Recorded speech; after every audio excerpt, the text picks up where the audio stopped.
Brought to you by Kellogg's, the folks who bring the best to you each morning.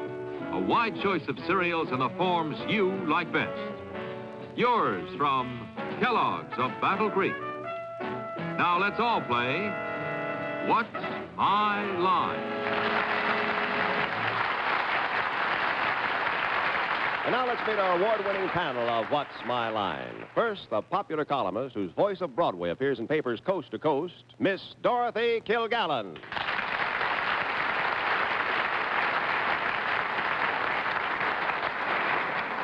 And on my left, the young man who next Tuesday night will be emceeing the Emmy Awards from New York, our favorite comedian, Joey Bishop.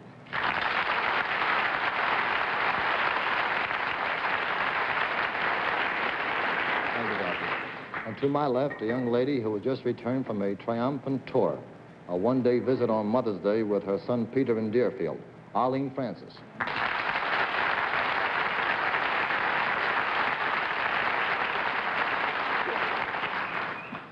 And now our darling publisher, whose Random House, like Topsy, just grows and grows and grows, Mr. Bennett, Cerf.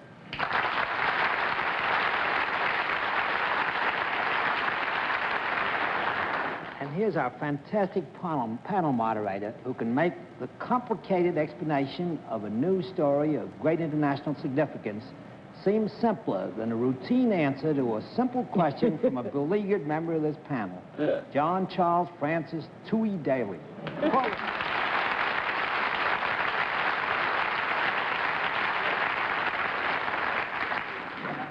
Good evening, ladies and gentlemen, and welcome to What's My Line. Nice to have you with us again, Mr. Bishop. Thank you, Mr. Daly. We also have some very interesting occupations on tap to give the panel some trouble.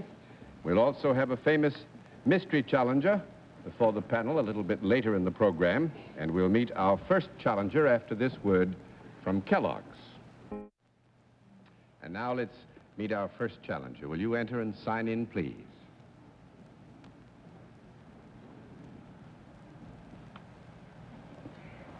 The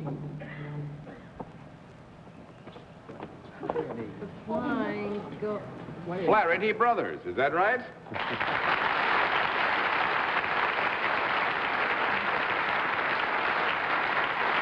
Well, gentlemen, I think the only thing for me to do is to ask you to sound off. Will we begin on this side, please? Garland. Thaddeus. Charles. John. John. Roscoe. John and Roscoe Flaherty, all Flahertys. And where are you all from? Well, we're Kentucky. Louisville, Kentucky. Well, it's nice to have you all with us. May I present the panel, the Flahertys? And now will you all join me over here and arrange yourselves around, about, and so forth? And do you all know how we keep score? Yes, we do. In that event, let's let the audience in the theater and those looking in at home know exactly what your line is.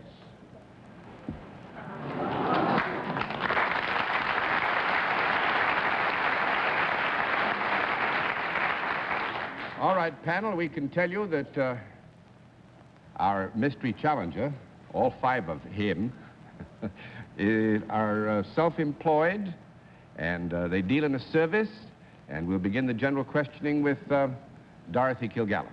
Do you have anything to do with horses? No. One down and 9 to go, Mr. Bishop.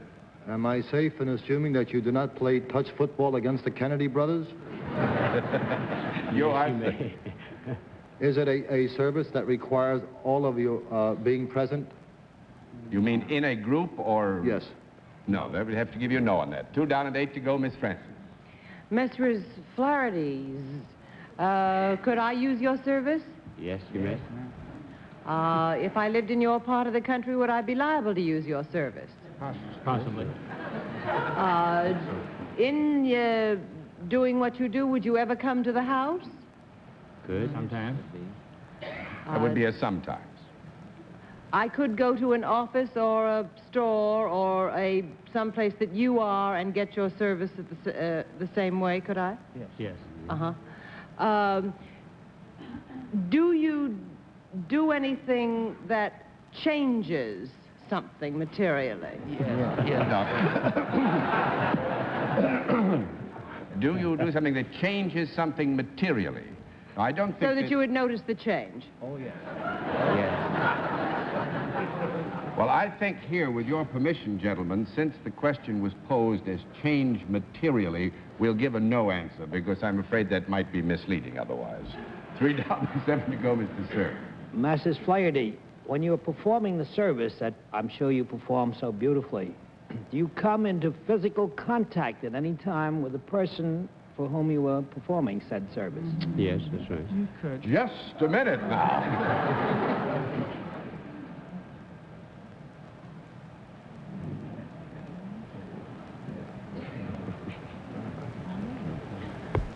Bennett, we've had a meeting of the full committee. I saw you. And you guessed it, Bennett. You're going to give me a no. That's right, Bennett. That makes it 4 down and 6 to go, Miss Kilgallen. No physical contact necessary. If it did come, it would be accidental. Do people watch you do what you do? Yes. Do they pay to watch you?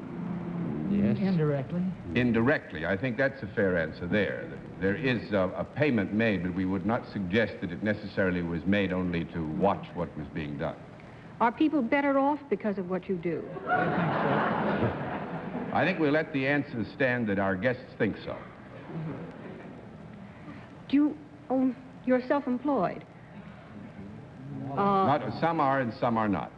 Oh, Actually, the majority are self-employed, but... you mean like one employs the others? Is that the idea? No, it isn't that. I'd say of the 5 brothers, 3 might be self-employed, 2 might be in the same occupation, but working for somebody But they all else. do the same thing? They all do the same thing. Oh. Do you follow people around ever? No. 5 down and 5 to go, Mr. Bishop. Would the song "There'll Be Some Changes Made" be a good slogan for your outfit? I wouldn't think so. No. 6 down and 4 to go, Miss Francis. When you are purveying your service, would you be dealing with any animate objects of any kind, even though that isn't, even though there is no product involved in what you do? Is it necessary for a product to be there for you to do whatever you do Yes. Yeah, that's... to it With. Yes. Yes. Positively. So where am I? Are the products that you might have to do with of different sizes? Yes. Sort of. Well, we could say that at one stage of their interest in the products with which they're dealing, that there is an element of difference in the size of the relationship of the product one to the other. I did ask you that, I did say these are inanimate products Yes. before, so I mean it's nothing live that they have to That's do right. anything to. Would it have anything to do with auctioning or selling of any kind of products? Well, there's an element of selling involved, I would say, yes. Yeah. Mm-hmm. I'm going to pass. I don't know where I am. Bennett? Just sitting pretty, kid. Thank you. Do any of you or all of you have to belong to any kind of a union to do the kind of work that you're doing? No, sir. It is not mandatory. At the same time, this does not can be rule a- out that union membership could not Might be used. viable in this case. Does your work have anything whatever to do with the law, The law? policing of the law? No, I don't think so. 7 down and 3 to go, Miss Kilgallen. Do you work indoors more than outdoors? Indoors. Would you ever work in the home? Sometimes. And you would change something in the home? Well, no, I think we basically said that they didn't change anything materially. That question was answered negatively. But they made something look different, don't they? Or they make some difference? Well, they felt that there was one point of argument here, but I think that on the issue of did they change something materially, we determined that the answer to that should be no as a point of information. Well, when you go into the homes, do you talk to the people? Oh, yes.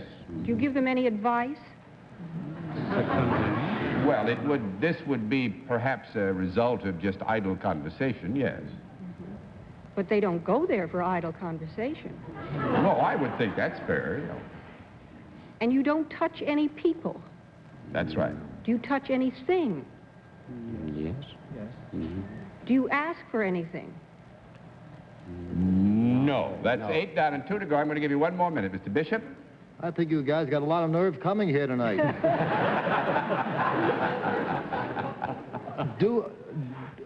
Are your services primarily for the female sex? No. 9 down to 1 to go, Miss Francis. Do they remove anything? At one point, perhaps, in your service, you would say they removed something, yes? Well, Bennett has an idea. Do you repair anything? No, Oh, no Bennett. repair. I thought it 10 was down and garbage. no more to go.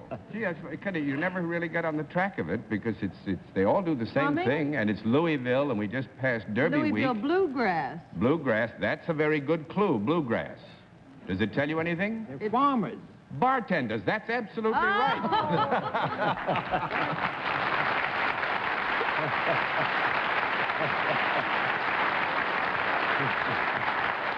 And we had to take a majority count on the issue of self-employed because Roscoe and John and Fad have just opened their own establishment in the, what is it? The Essex House, the Essex Shamrock House, Bar. and in the Shamrock Bar, the Essex House, and their other 2 brothers are in the famous Brown Hotel, right? That's right. What's the drink most in demand? Martinis? That is after water, of course. What about that mint julep? Thank you very much, gentlemen. It's nice to have had you all on What's My Line. Thank Hope you, you've Mr. enjoyed Davis. being with us. Good night. You say good night,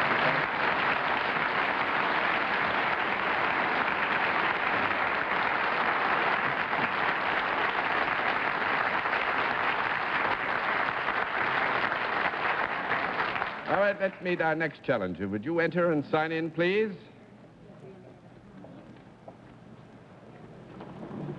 Nellie Winnick. Right, ma'am?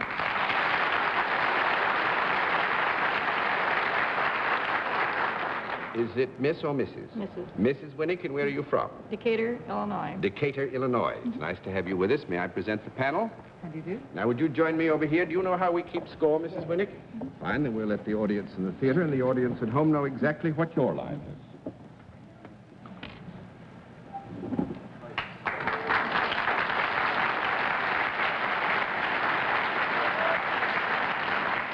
All right, panel, Mrs. Winnick is salaried and deals in a product, and we'll begin the general questioning with Joey Bishop.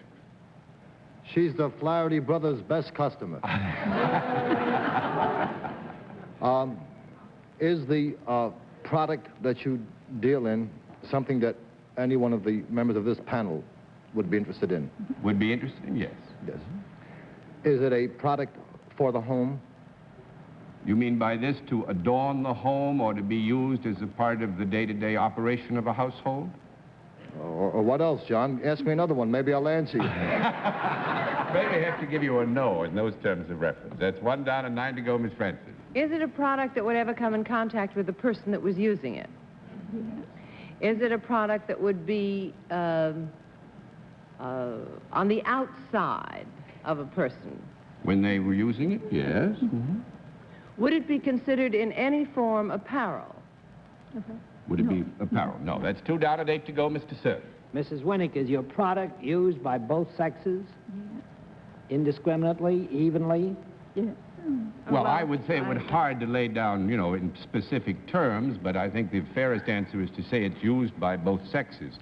I would consider it's possible one might use it more than the other, but it's used by both. Is it a reasonably inexpensive product, Mrs. Winnick? Would it be used quite frequently by people? I would say those who had it and had an interest in its use would use it frequently, yes. Is it ever put down in a place that's visible in the home? There are circumstances under which it would be put down in a place where it would be visible in the home, yes. If it was put down in such a place, would it most likely be put down in the dining room or kitchen? Yes, that's nice. Well, I would say that if it were put down, it is likely to be put down in one of those 2 rooms, wouldn't you say?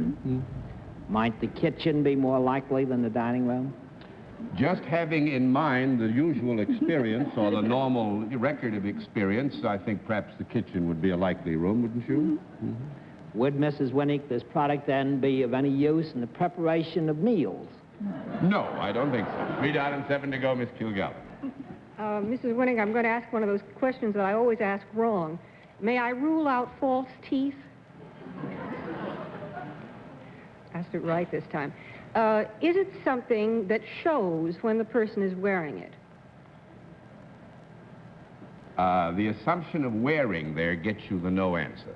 Oh, it's adornment, but it isn't worn. Is that it? No, we haven't said that either. That's 4 down and 6 to go. Apparel? What did you say? No, I got no. to know on apparel. Are we ruling out the fact that costume jewelry or anything in that category would be adornment?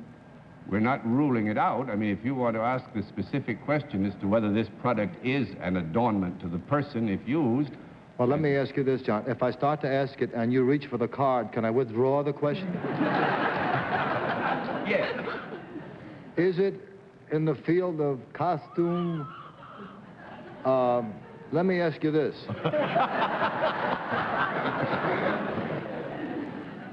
We have determined that the female would be more likely to wear it than the... Is deadlier No. than the male. No, and you're going back. It has been determined that it is not worn. It is You must remember this, yeah. And on the issue of its use, we agree that it is used by both sexes, but we don't feel that we're qualified to state whether one definitely uses it more than another, although Is it's it likely. perhaps a product that is edible? Is it edible? No. No. That's 5 down and 5 to go, Miss Francis. Is there something corrective or healing in this product? No. 6 down and 4 to go, Mr. Cerf. Would there be anything in this product that might dispose of things like a garbage can or a wastebasket? No. 7 down and 3 to go, Miss Kilgallen. When this product is in use, does the person using it hold it in his or her hand? When the product is in use, the hands are in use, yes. Both hands? Both hands would, I think, be likely.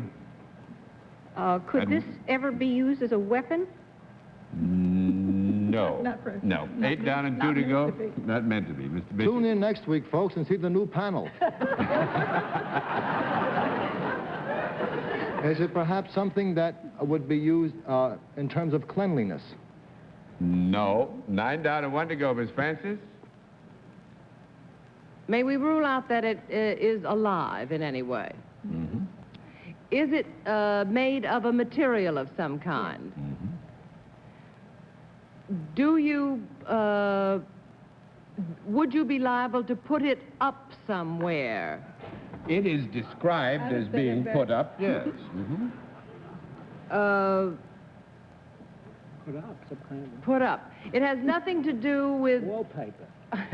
No, it's a material of some kind. Well, all right, let's find out what the material is. Is the material a paper? Often. Oh, God. Has Mr. Bennett Cerf got it? Is it wallpaper, and is this lady a paper hanger? No. But Thank you a lot, Bennett Cerf, for the second time. You and your random house. Go read your book.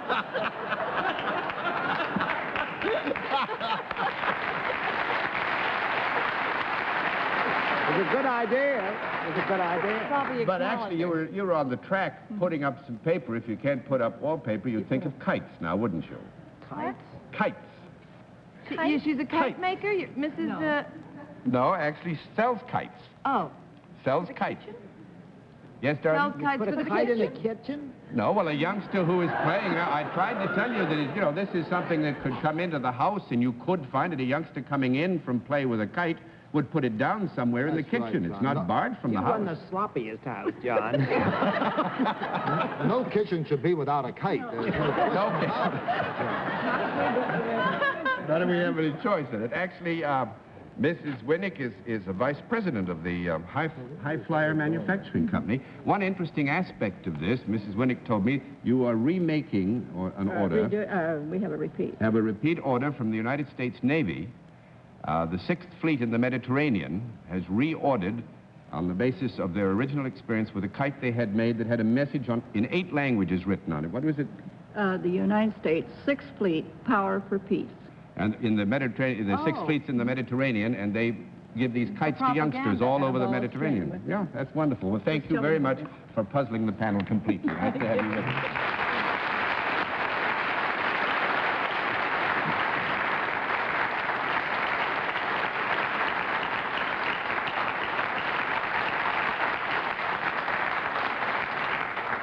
We'll meet tonight's mystery guest in just a moment, but first, here is a word from our sponsor. And now we come to the special feature of our program, the appearance of our mystery challenger, for which the panel is always blindfolded. Are the blindfolds in place, panel? Good. Well, you enter mystery challenger and sign in, please.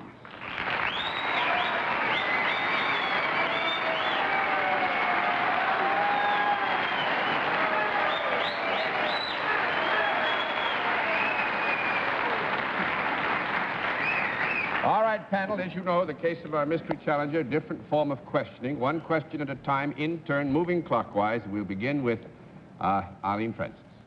Is our guest in the entertainment business? Yeah, you could say that, yeah. Mr. Cerf? Do you ever sing professionally? Possible, yeah. Miss Kilgallen? Do you also play a musical instrument? Haven't tried that yet. 1 down and 9 to go, Mr. Bishop. Are there more than one of you? Well, yes, you'd have to say that. Miss Francis? It's the McGuire sisters. Right. Are you best known for your club appearances? Yes. Mr. Cerf? Are you brothers?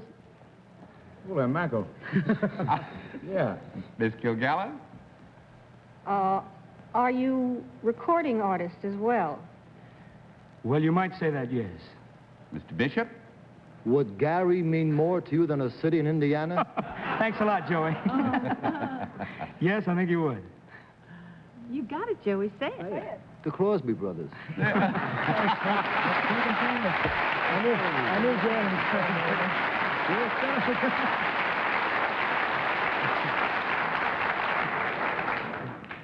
knew It is indeed Phil, Dennis, and Lindsay Crosby, who have struck out on their own. And I think one of the things that the three of you must be proudest of, they're presently at the Latin Quarter, as you all know, here in New York.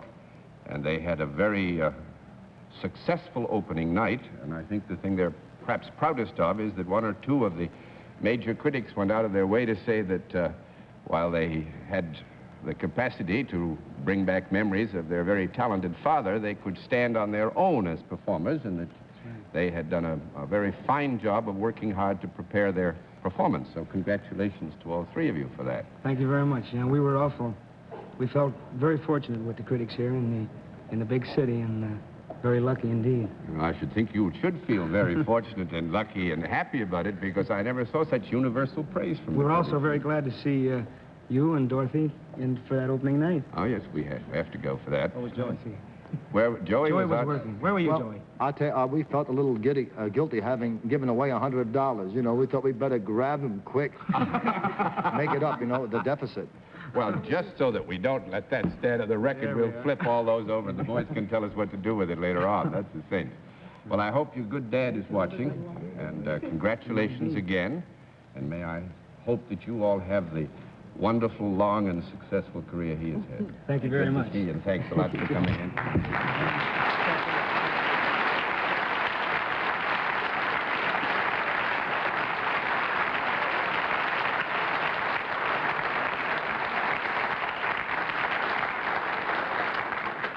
I've got to congratulate you on that, panel. You certainly made a quick recovery after a little bit of a rough start there, and we'll be back after this word from our alternate sponsor. Joey, it's been great fun having you with us again. Thank you, John. It's a And pleasure being good here. night, Miss Dorothy Kilgallen. Good night, John. Good night, and thank you for saving us from total disgrace, Joey. Oh, thank you, Dorothy. And good night, Arlene. Good night, dear. Happy Emmy tomorrow. Tuesday. Good night. Tuesday. John, for the first time, I can tell you something I've always wanted to. Go fly Mrs. Winnick's kite. Good night, John.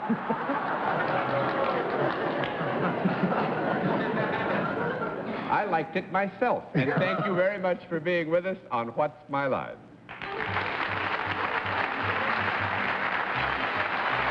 What's My Line is a CBS Television Network production in association with Mark Goodson and Bill Todman. This is Bud Collier reminding you to expect the unexpected and some fun as well in the game To Tell the Truth tomorrow on most of these stations.